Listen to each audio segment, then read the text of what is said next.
थी अलॉट। अब नाच गाना तो हो गया, बहुत सारी देशभक्ति भी जग गई, लेकिन क्या आपको याद है वो हमारी आजादी की लड़ाई अंग्रेजों से? अरे उसे तो कौन ही भूल सकता है, लेकिन क्या सच में हम आजाद हैं? चलिए इसी बात को जानने के लिए बुलाते हैं ट्रिपल सूरत के मीडिया हाउस में एक कवि को। Please give a big hand to Antara for the poetical drama. क्या है ये, मैं हमेशा नहीं कर पाऊंगी सर ऐसे। अरे बस तुम इस बार संभाल लो, वो बजट चक्कर में मैं इतना बिजी हो गया कि भूल ही किया कि 15 अगस्त को किसी को बुलाना भी था। बस जैसे तैसे कभी अरेंज हुआ है उसे मैनेज कर लो, बस संभाल लो तुम। सर आपने दोबारा मुझसे एंड मोमेंट पे काम करा है ना, मैं रिजाइन कर दूंगी। अरे यार 30 मिनट का प्रोग्राम है। हाँ 20 मिनट तुम बस वो दिखा देना, 10 मिनट में आईडी चलवा दूंगा, 2-4 कविताएं बोल देना सुनाने को, हो जाएगा तुम्हारा, पेमेंट मिल जाएगी। ठीक है सर, अब लेकिन ये आखिरी बार है। अच्छा सुनो सुनो सुनो, एक बात बताना ही भूल गया, ये जो कवि है ना ये क्रांतिकारी कवि है। हाँ? ये मेथड एक्टिंग से कविताएं लिखता है। मेथड एक्टिंग से कविता कैसे लिखते हैं? अरे यार ये अभी भी उसी ख्याल में जी रहा है कि अभी 1857 की क्रांति चल रही है। बस इसे कुछ हेल्प मिल जाती है कविता लिखने में उसे। सर कविता मिलने में हेल्प, लिखने में हेल्प मिलती होगी, इंटरव्यू लेने में हेल्प नहीं मिलेगी। तो फ्रस्ट्रेट क्यों हो रही हो? ठीक है सर फ्रस्ट्रेट हो रही हूँ क्योंकि मेरे लिए स्टूल भी नहीं रखा है आपने, पता है? 2 स्टूल रखवाइए। मंगवा लो ना।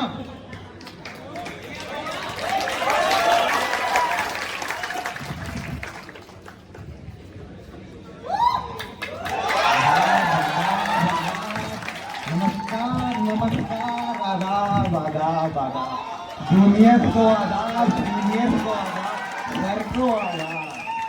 नमस्कार दोस्तों, जैसा कि आपने देख लिया आज स्वतंत्रता दिवस के स्वर्णिम अवसर पर हमारे मीडिया हाउस में आए हैं क्रांतिकारी कवि जिनका नाम है, ये भी बता देंगे नाम? आप जरा इन जाती सवालों से थोड़ा परहेज करिए। ज्यादती सवाल? आपका नाम ही तो पूछा, इसमें ज्यादती सवाल? खैर छोड़िए, हम इंटरव्यू से स्टार्ट करते हैं। तो इंटरव्यू? मुझे तो यहाँ रिपोर्ट लिखवानी थी। रिपोर्ट? जी। किस चीज की रिपोर्ट? मुझे बाहर लोग मिले, उन्होंने बोला आप हिंदुस्तानी हैं। जी हैं। और हिंदुस्तानी को ढूंढ रहे हैं जी ढूंढ रहे जो थे। अंग्रेजी सरकार के खिलाफ बोल सके और आप उसकी रिपोर्ट भी लिख देंगे। अच्छा। तो मैं तो खुशी से गदगद हो गया। अच्छा भागा भागा चला आया। अच्छा, भागे भागे चले आए। जी। पीछे वाले गेट से तो नहीं आए होंगे फिर? आप फिर से ये जाती सवालों पे उतर आए हैं। अच्छा अब हमारी उम्र कहाँ है कूदने की? तो मतलब, तो आप मतलब रिपोर्ट क्या, मैं समझी नहीं।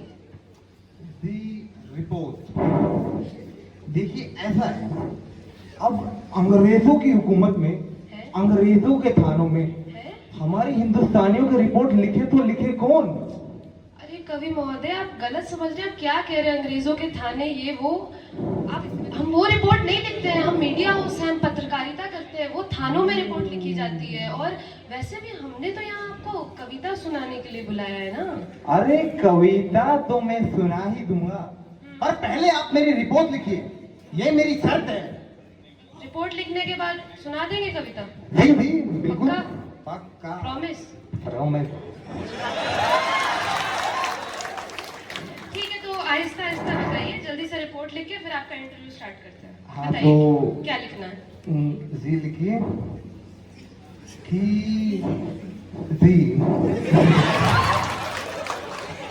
हाँ तो जी लिखिए कि टैक्स कर महसूल, इन अंग्रेजों ने हर जगह टैक्स लगाया हुआ है। अनाज पर टैक्स, कपड़े पर टैक्स, परिवहन पर टैक्स, जमीन पर टैक्स, नमक पर टैक्स, टैक्स टैक्स टैक्स।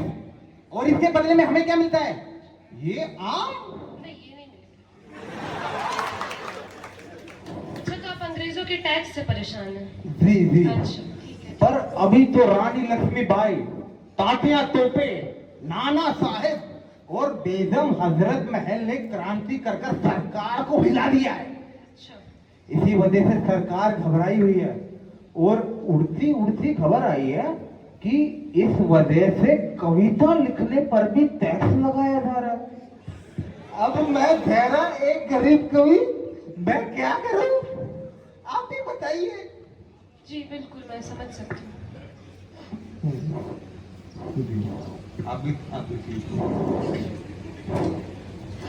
अगर आज मेरा देश भारत आजाद होता तो हम सबको इतना टैक्स नहीं देना पड़ता। सही बात है कि नहीं?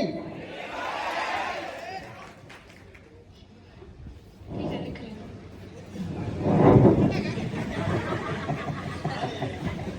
अरे सर, वो सजाने के लिए रखे हैं आप। सर इंटरव्यू के बाद खा लीजिएगा अभी। अरे नहीं, वो क्या है, कल का किसे पता, कल आम खाने पर भी टैक्स लग जाए। वैसे भी अब मौसम जा रहा है तो सोचा ये आखिरी हम निपटा ही दूं, नहीं कहीं खराब ना हो जाए। ये तो बहुत बड़ी समाज सेवा कर रहे हैं आप। अब देखिए, मैंने आपकी रिपोर्ट लिख दी, पढ़ने आता है पढ़ लीजिए और अब कविता सुना दीजिए प्लीज। रुको, जरा मेरी आंखों में देखो ध्यान से। क्या देख? मुझे मोतिया बिंद है। मुझे नहीं दिख रहा। अच्छा तो फिर तुम्हें भी मोतिया बिंद है। अब बताओ, इतना टैक्स देने के बावजूद एक आम आदमी अपने इलाज के लिए पैसा कहां से लाए? अगर आज मेरा भारत देश आजाद हो गया होता तो एक आम आदमी का इलाज मुफ्त में हो गया होता। ये मेरा विश्वास है। जी जी बिल्कुल सही बात है। अब बस मैं आपकी स्थिति से पूर्णतः सहानुभूति रखती हूँ।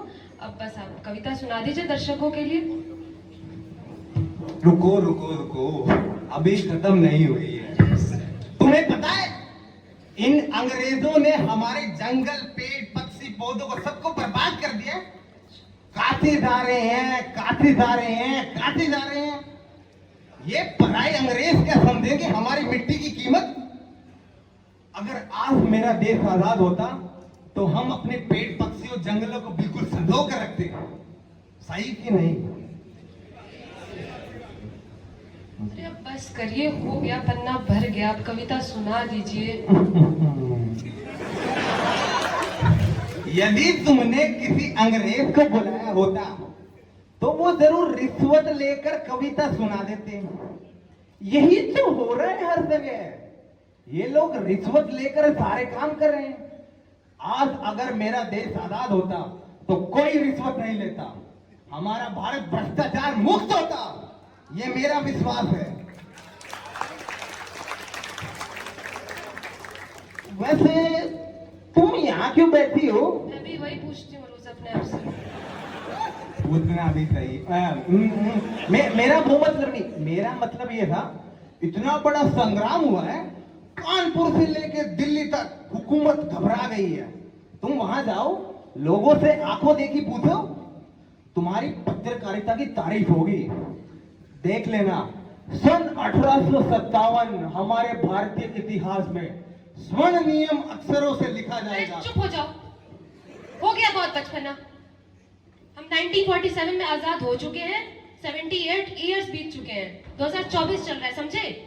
अच्छा, हाँ। नहीं मैं कैसे मान लूं?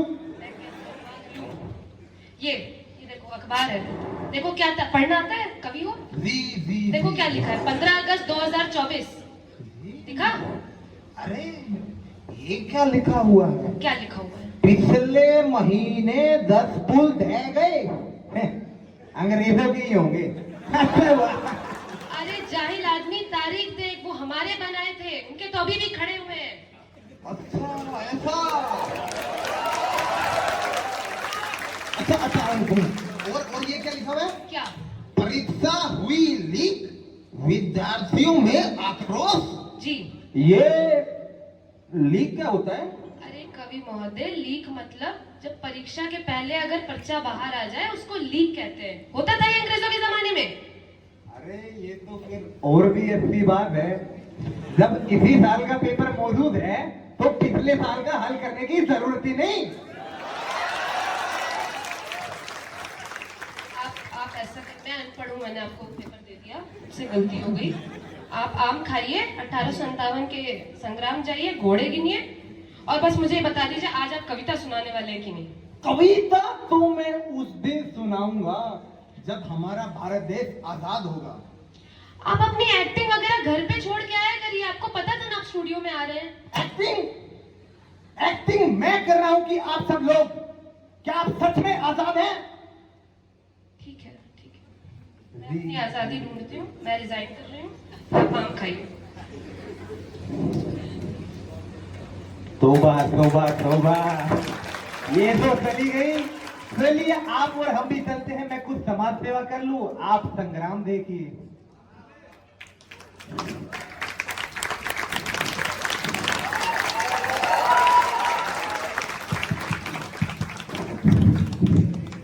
तो हमारे क्रांतिकारी कवि ने तो कविता सुनाई नहीं। नहीं करते हैं और हम कविता सुनाते हैं, वरना मारे जाएंगे। जो इस पागलपन में शामिल नहीं होंगे मारे जाएंगे, कटघरे में खड़े कर दिए जाएंगे। जो विरोध में, जो सच बोलेंगे मारे जाएंगे। बर्दाश्त नहीं किया जाएगा कि किसी की कमीज हो उनकी कमीज से ज्यादा सफेद, जिसकी कमीज होगी उनसे ज्यादा सफेद, नहीं तो मारे जाएंगे। धकेल दिए जाएंगे कला की दुनिया से बाहर। जो चारण नहीं गाएंगे, जो गुण नहीं गाएंगे, मारे जाएंगे। धर्म की ध्वजा उठाए, धर्म की ध्वजा उठाए जो नहीं जाएंगे जुलूस में, गोलियां भून डालेंगी उन्हें, काफिर करार दिया जाएगा। सबसे बड़ा अपराध है इस समय निहत्थे और निरपराधी होना। जो अपराधी नहीं होंगे मारे जाएंगे। Thank you.